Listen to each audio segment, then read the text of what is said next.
সম্পর্ক টিকিয়ে রাখার জন্য সুন্দর নয়, বুঝদার সঙ্গীর প্রয়োজন হয়।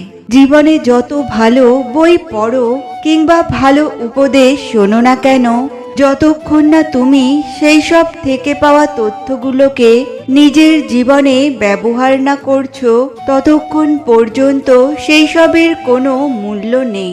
কোথায় যেন শুনেছিলাম, পৃথিবীতে কেউ কারো জীবনে অপরিহার্য নয়। হঠাৎ অনুভব করলাম কথাটা আসলে সত্যি। জীবন কারো জন্য কোথাও বিন্দু পরিমাণও থেমে থাকে না, চলে যায়, বরং সুন্দরভাবেই কেটে যায়। 100টা ভুলের কারণে কেউ কাউকে ছেড়ে চলে যায় না, ছেড়ে চলে যায় একটা ভুল 100 বার করার কারণে। খুব সুন্দর একটা গল্প আছে।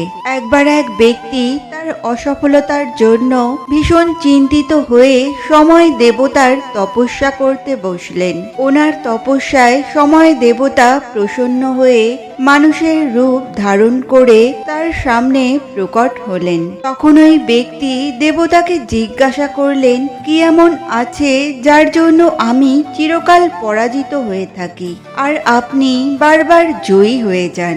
কেন এত পরিশ্রম করার পরেও আমি সাফল্য লাভ করতে পারি না? সময় দেবতা এর উত্তরে বললেন, দেখো, দিন হোক বা রাত, ঝড় হোক বা ভূমিকম্প, রোদ হোক বা বৃষ্টি হোক, সময়ের সূত্রপাত হোক বা প্রলয়, আমি কখনো থামি না, আমি চলতেই থাকি। সেই জন্যই আমি জয়ী হই। আর যিনি থেমে যান তিনি পরাজিত হন। এটা আমাদের সবাইকেই শিখতে হবে। জীবনে সবসময় চলতে থাকুন, কখনো থামবেন না। হ্যাঁ, কিছুক্ষণের জন্য বিরতি নিতে পারেন, বিশ্রাম করার জন্য, নিজেকে আরো সশক্ত করে তোলার জন্য, কিন্তু থেমে যাবেন না।